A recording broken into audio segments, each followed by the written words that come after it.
Amigos, muy buenas tardes. El día de hoy nos encontramos en Ciudad Universitaria, en la Facultad de Ciencias Políticas y Sociales. Y bueno, estamos preparando una entrevista que nos proporcionará el doctor Francisco Jiménez Ruiz. Y como ustedes saben, el día 2 de octubre se conmemoró los 50 años del movimiento de 1968. Y bueno, preparamos justamente para todos ustedes, a todos los que nos escuchan a través de Voz en Alto Radio, comentarles un poco en qué consiste esta serie de entrevistas. A la conmemoración de 1968 preparamos ciertos conversatorios, salimos a las calles, les preguntamos sobre ustedes si se sentían identificados con el movimiento de 1968, realizamos algunas entrevistas en diversas universidades, realizamos conversatorios con compañeros y bueno, el día de hoy es una serie de entrevistas que vamos a realizar a profesores y académicos de esta hermosa universidad de la que también soy parte. Y bueno, les presento al doctor Francisco Javier. Él es doctor en Ciencia Política y Sociología por la Universidad Complutense de Madrid. Tiene una especialidad doctoral en Game Theory and Methods in Social Science. También tiene una maestría en Ciencia Política en Iberoamérica, una maestría en Ciencia Política por la UNAM y una licenciatura en Ciencias Políticas y Administración Pública también en la misma UNAM. Y la verdad es que nos da mucho gusto poder, más bien que él haya aceptado esta entrevista y como ustedes saben, estamos conmemorando los 50 años del movimiento en 1968 y comentarles que no solamente fue un conflicto internacional, también fue un conflicto nacional que se gestó particularmente en la Ciudad de México, en un enfrentamiento entre dos escuelas preparatorias, pero más allá de este movimiento en 1968 y que lamentablemente terminó en la matanza de Tlatelolco, quisiera que nos comentara el doctor ¿qué fue para él el movimiento de 1968 desde su análisis? A todos muy buenos días. En primera instancia deseo agradecer enormemente la invitación para poder participar en este importante programa de radio y la importancia de las tecnologías de información para podernos comunicar, interactuar los mexicanos en esta etapa del desarrollo de nuestra especie, la especie humana. ¿Qué significa 1968? Bueno, en primera instancia, 1968 registra en los meses, importantes meses, en el año 1968, un movimiento estudiantil de suprema importancia. Efectivamente, como usted bien lo señala, todo inicia con un conflicto entre estudiantes de educación media superior y que va a escalar paulatinamente hasta encontrarnos con el acto tan conocido por todos nosotros, que es el 2 de octubre, la represión, la llamada matanza de 1968, para otras personas expertas en la materia nos hablan de un fenómeno, un delito de lesa humanidad, el que se cometió el 2 de octubre de 1968 en la Plaza de las Tres Culturas. Entonces, y el punto más álgido justamente ese día no es un único evento, es un conjunto de eventos que va dando forma, paso, aglutinando y organizando a la participación de jóvenes, estudiantes de diferentes niveles de educación, desde media superior hasta educación superior en nuestro país.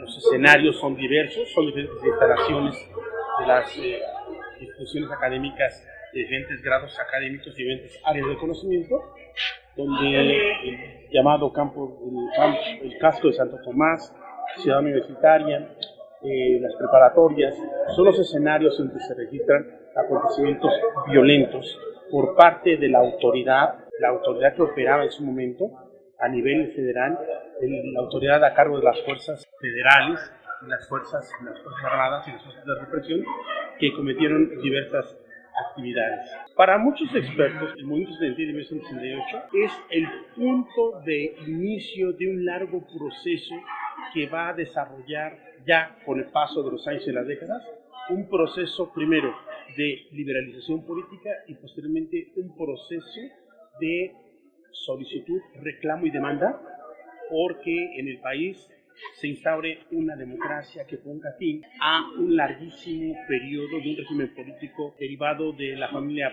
post-revolucionaria y del periodo histórico post-revolucionario, en el cual se conformó un régimen que para los especialistas ha sido calificado como régimen autoritario y también un régimen de partido hegemónico. Para otros especialistas este planteamiento, esta hipótesis, no es correcta. Para otros señalan estudios de los movimientos sociales que los estudiantes, el movimiento estudiantil del 68, en la esencia del movimiento no había reclamos por democratizar nada. Es decir, no buscaban la democratización ni del régimen político, no buscaban la democratización de la forma de gobierno, no buscaban inclusive instaurar instituciones que pudiesen permear valores de comportamiento político y de cultura política en la sociedad que derivasen en algo que hoy conocemos como cultura política democrática o cultura política pro-democrática. Esta no era la intención inicial al respecto. ¿Cuál era? En el Código Penal de la época estaba establecido el llamado delito de disolución social y que se había utilizado para poder hacer frente por parte del régimen político imperante, operante en aquella época, para poder desacreditar y romper con los liderazgos de diferentes formas de manifestación política que en el país ya se habían dado, que habían permeado a sectores muy específicos como el sector o el gremio de los ferrocarrileros, también el sector asesores, campesinos, obreros, maestros. Bien detalla. De tal manera que estaba esa disposición en términos de la tipificación que podía ser de un delito estaba contemplado por la ley en la materia, el Código Penal al respecto. Pero ellos, los estudiantes, el movimiento de estudiantes, el movimiento estudiantil 68, buscaba que desapareciera de la legislación penal ese delito. Pero ello, desde luego, no implicaba mayor violencia. Es decir, actuaban y levantaban y se posicionaban frente a cuestiones específicas y empíricas. Para el análisis de muchos expertos, no había una visión de largo plazo. Es decir, el movimiento del 68 está ausente de un modelo prospectivo de régimen político y de proceso de democratización y posterior instauración democrática en el país. Está ausente. Doctor, y en ese sentido, ¿cómo podemos explicar, si bien es cierto este movimiento se gestó en las escuelas, porque este movimiento obviamente lo encabezaron diversos estudiantes, no solamente de educación media superior, sino también de educación superior, y no solamente de la UNAM, sino de diversas universidades? ¿Cómo podemos explicar este movimiento, a lo mejor legítimo, para algunos, para otros no tan legítimo? ¿Cómo podemos explicar este comportamiento estudiantil, pero no solamente además la participación de estudiantes, sino también de otros sectores, ¿no?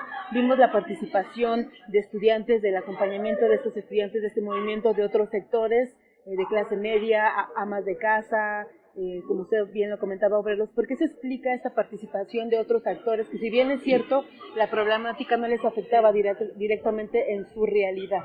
Bueno, primer punto. Estamos en el contexto de donde está operando plenamente un régimen político autoritario que va a dar a nuestro país una vida política de carácter también autoritario. Es decir, el régimen político era autoritario, la forma de gobierno era una forma autoritaria de gobierno también, y el sistema político era el reflejo, el campo de resonancia de estos dos elementos autoritarios. Por lo tanto, el sistema político nos daba una vida determinada por las decisiones de élites que tenían el poder y el mando de las decisiones políticas y públicas y de Estado y de gobierno en aquella época. Es decir, también contábamos con un sistema político restringido, acotado y con muy fuertes elementos de autoritarismo. Esto se suma a una cuestión fundamental, que es el tema de la cultura política. Recuerde usted que en los 60 conocimos perfectamente bien el documento de Civic Culture, Almond y Verba, en el que estaban 5 realidades nacionales con respecto a la cultura cívica de esos países. El quinto estudio nacional fue con respecto a México. Y en esta obra, los autores concluyen algo muy importante, que el tipo de cultura cívica que operaba en la década de los años 40, 50, 60 del siglo XX en México no era más que la siguiente. O sea, ellos estaban perfectamente bien la presencia de la cultura política parroquial, la cultura política de súbdito y la cultura, la más generalizada, la cultura política autoritaria. Y esto permitía conformar un conjunto de valores autoritarios que desde el régimen partían y permeaban toda la sociedad mexicana. Entonces, las relaciones familiares se veían directamente afectadas. Es decir, podemos leer documentos de la época que nos han señalado que en la década de los años 60 el país presenta el mayor periodo de migración del campo a la ciudad, consolidándose los grandes centros urbanos como la Ciudad de México, Guadalajara y Monterrey, generándose problemas de desigualdad social que terminaron por generar movimientos sociales como la represión del 68 en Tlatelolco y 1971 con los movimientos estudiantiles y obreros del 71. Los años 80 son conocidos como la década prodigiosa, una época en donde el sexo, la moda, la sociedad y la política cambiaron para siempre, gracias a importantes hechos como la revolución sexual, la liberación femenina y la lucha contra la discriminación racial. Recordemos que fue el momento en el que el rock and roll se volvió muy popular y al respecto los integrantes de estas bandas tuvieron un gran impacto en la moda.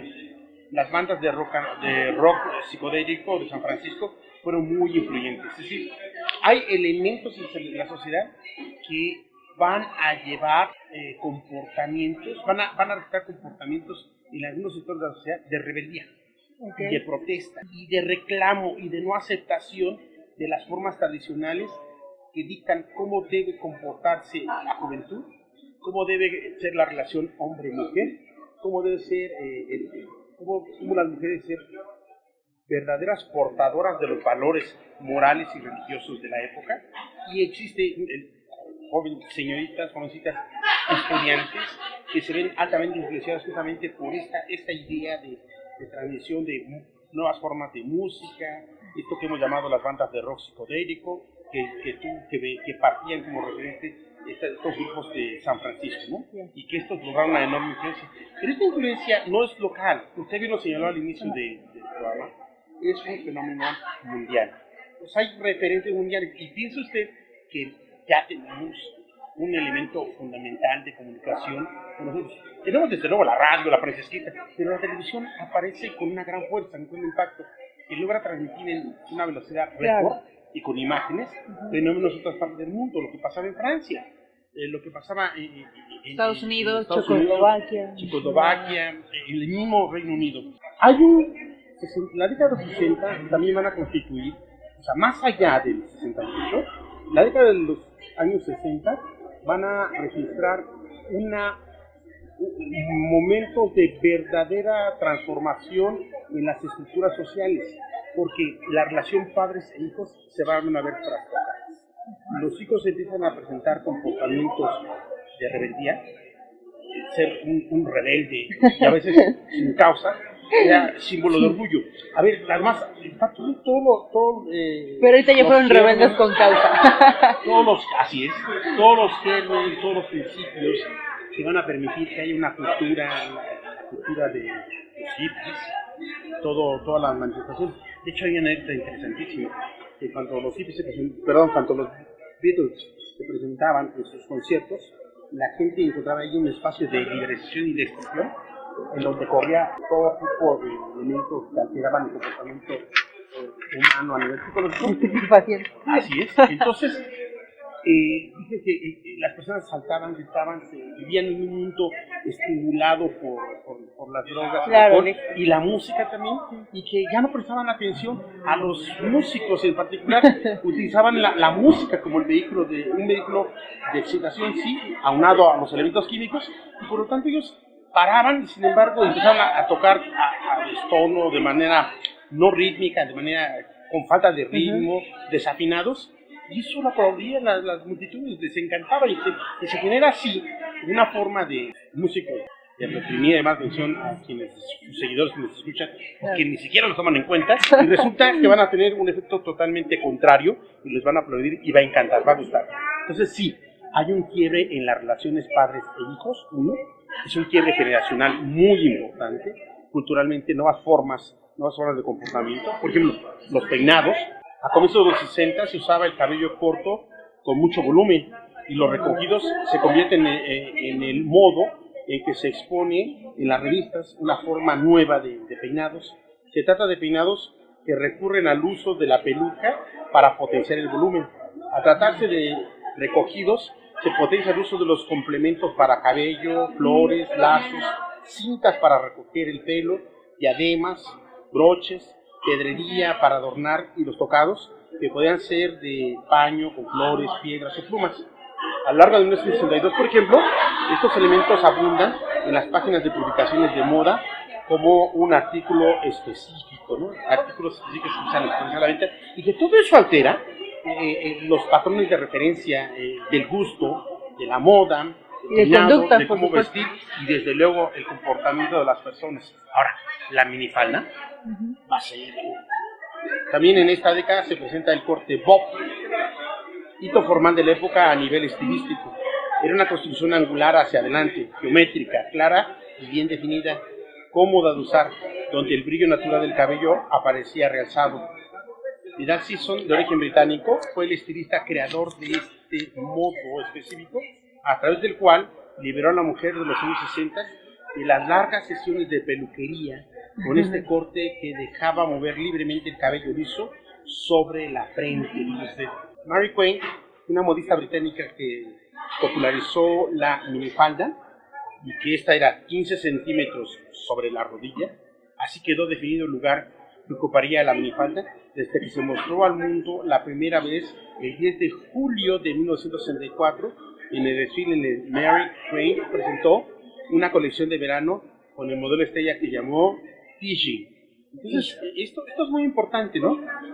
Yves Saint Laurent, por ejemplo, el sostén creado durante los años 60, será otro símbolo de la liberación femenina, que tímidamente muestra las primeras prendas transparentes, el gusto de los modelos, escandalizando al mundo. Bertel Payton, diseñador de la industria de moda, un danés, famoso en la década de los 60 por sus moldeados en fibras sintéticas, fabricó la primera silla de una sola pieza por medio de la inyección de plástico. La decoración de interiores y la iluminación también fueron géneros artísticos que alcanzaron gran altura con este artista pop. Y fíjense que cuando decimos el moldeado en fibras sintéticas, estamos diciendo que la década de los 60 viene aparejada también con desarrollos tecnológicos y científicos muy importantes. Entonces, las fibras con las que se van a fabricar las prendas, la ropa, cambian.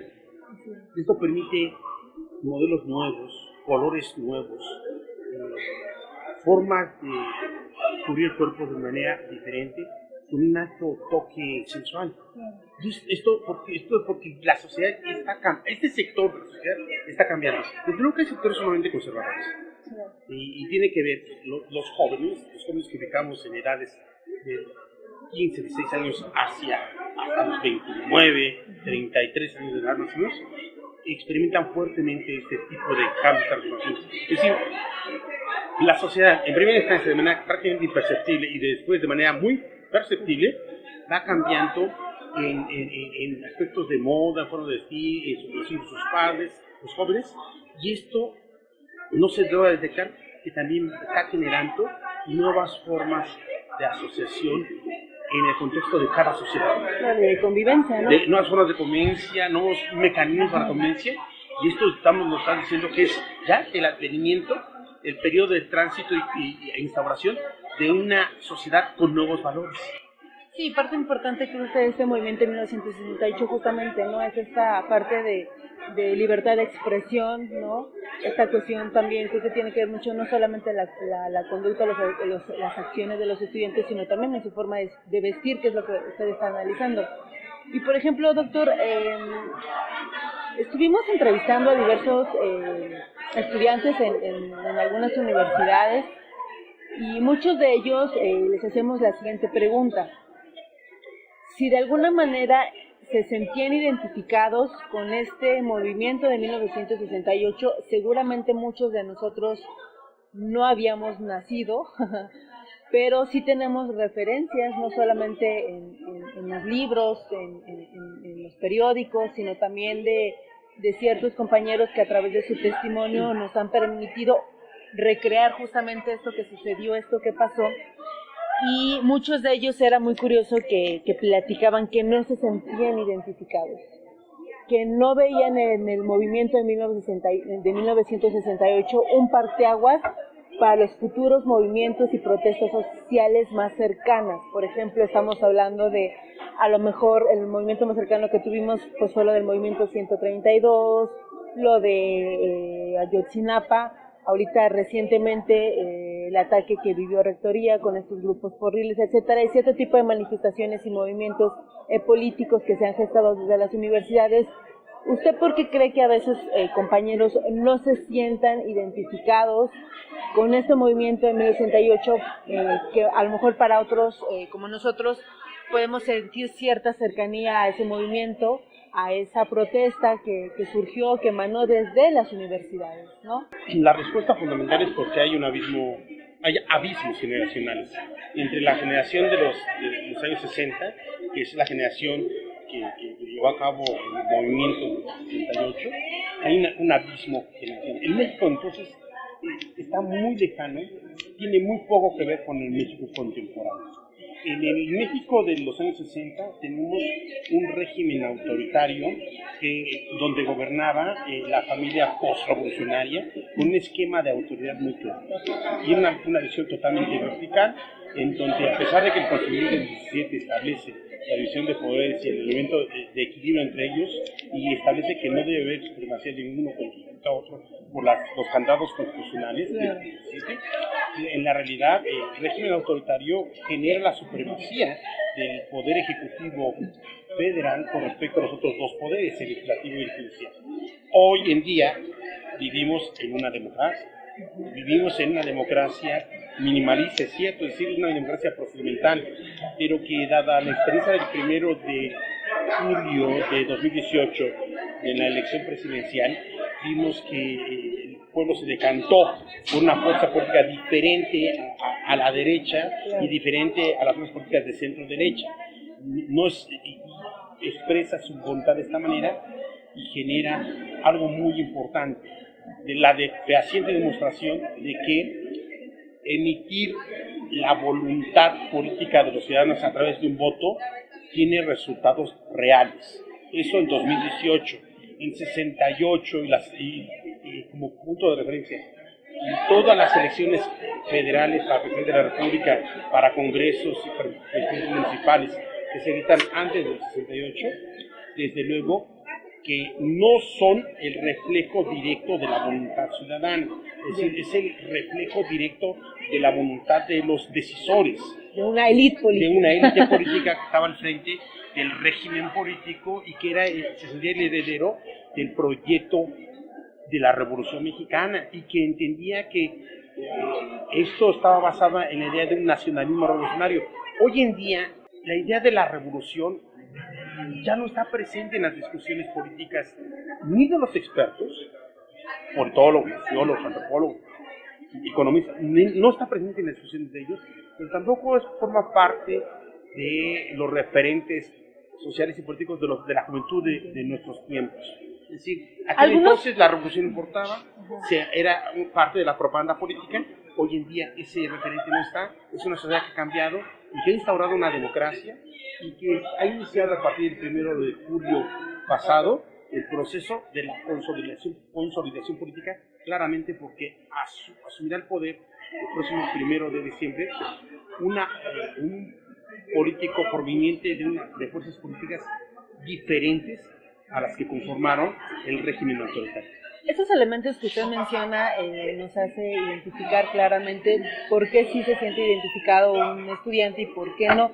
Ahora, desde su análisis, ¿qué nos deja a nosotros, estudiantes, a lo mejor activos socialmente, con conciencia cívica o con cultura política? ¿Qué nos deja el movimiento de 1968 a estas nuevas generaciones? Y qué nos permite analizar, o sea, qué cosas sí podemos rescatar de ese movimiento de 1968. He señalado que para algunos periodistas el movimiento estudiantil de 68 no buscaba instaurar la democracia en el país. Sin embargo, lo que sí es cierto es que en 1968, 2 de octubre de 1968, se constituye en el punto de inflexión a partir del cual el régimen político autoritario de la familia postrevolucionaria inicia su declive en la curva del poder. Es decir, 68 llegó a constituir el punto más álgido de la concentración de poder y la capacidad de tomar decisiones prácticamente de una manera unilateral. Con el 68, México, el régimen y el país se pone bajo el microscopio, bajo la lupa de la observación internacional, el estudio internacional y la crítica internacional. Es decir, en el 68 se demostró que era tan autoritario el régimen que eran capaces de cometer delitos de lesa humanidad y sin embargo no ser juzgados por ello porque no existía la estructura jurídica, sí en papel, pero no en la realidad, no en operación, para poder juzgar delitos de lesa humanidad. Es decir, el actor principal, el expresidente Díaz Ordaz, después de ser el informe de gobierno siguiente, declaró en pleno informe de gobierno que asumía la responsabilidad histórica del acontecido en el día 2 de octubre de 1968 y que él se sentía orgulloso de haber servido a México con ese nivel de entrega y amor a nuestro país y defensa de sus valores y de sus instituciones y de todo lo que significa México. Ese era el nivel de ausencia de democracia, era el nivel, de allí, por el 68, se demuestra que es un régimen tan autoritario y concentrador del poder, es capaz de cometer ese tipo de gravísima de acciones, de actividades, y no ser sancionado. Entonces empieza a ser criticado. Y en la curva descendente, hacia abajo, la curva hacia abajo, va a llevarnos a un fenómeno muy importante. En 1976, cuando en la elección presidencial de aquel año,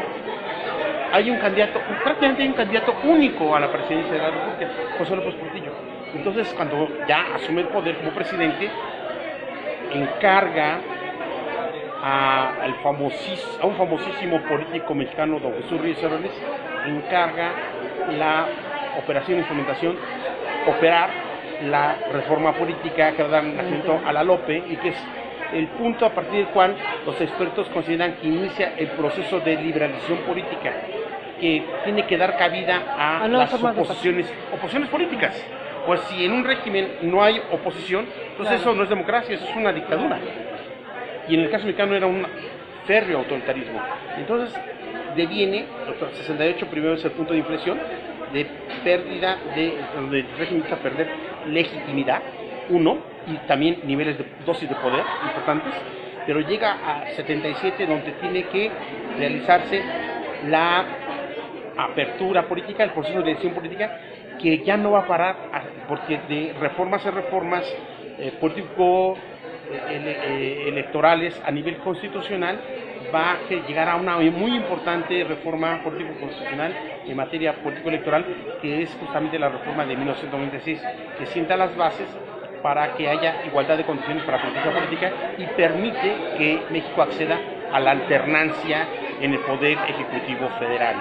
Entonces, 68, sin habérselo propuesto, fue el altísimo precio que la sociedad mexicana ha tenido que pagar para que pudiesen liberarse los candados del autoritarismo, y en una búsqueda de legitimidad el régimen generó espacios de apertura paulatinos que no han parado hasta nuestros días.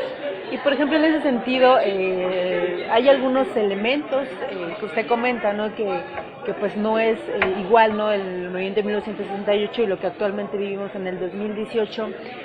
¿Usted piensa que ciertas omisiones, limitantes o arbitrariedades que se suscitaron en el movimiento de 1968 o particularmente en la época de los 60 en México, no hay ciertos elementos que pudiéramos retomar que actualmente en este gobierno se han realizado? Por ejemplo, me hace pensar la poca libertad de expresión a lo que se han realizado a través de los medios de comunicación, de muchos reporteros que han sido asesinados, la salida de Carmen Aristegui, por supuesto, ¿por qué no mencionarlo?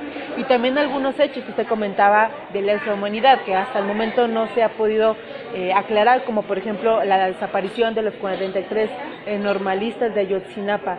¿Qué elementos, cómo ve que esos elementos aún siguen siendo presentes en nuestros días, aunque ya no es 1968? Sí es cierto que muchos elementos que estuvieron férreamente presentes durante todo, digamos, hablemos que desde 1929 hasta 1996, los elementos férreos de control político y de estructura de poder y de la enorme fortaleza del Estado mexicano y de los gobiernos que del Estado emanaban, efectivamente presentaron características altamente criticables, que algunas o varias de ellas están todavía presentes en las formas de hacer política en los tiempos contemporáneos, en el contexto del actual sexenio, con el presidente Enrique Peña Nieto. Sí es cierto, pero no es la misma situación. Es decir, podemos afirmar categórica y contundentemente que en México sí ha habido cambio político. En México sí ha habido un proceso. ¿Qué ha habido en México? Pensemos en términos de la teoría de las transiciones a la democracia, cuya paternidad se le atribuye al profesor Juan Linz, que señala que, y lo refuerza muy bien uno de sus discípulos, que es Leonardo Morlino, cuando dice: para que pueda haber cambio político en el contexto de una dictadura, el primer elemento que se tiene que suscitar como fenómeno histórico es el quiebre de la élite dominante. Sin ese quiebre no puede haber cambio político en una dictadura. Cuando hay ese quiebre, dentro de la élite dominante y gobernante, la parte que es afectada por la fisura y que se desprende de la élite va a generar elementos de competencia política a los cuales el régimen tiene que responder con un proceso de liberalización política. ¿Qué quiere decir esto?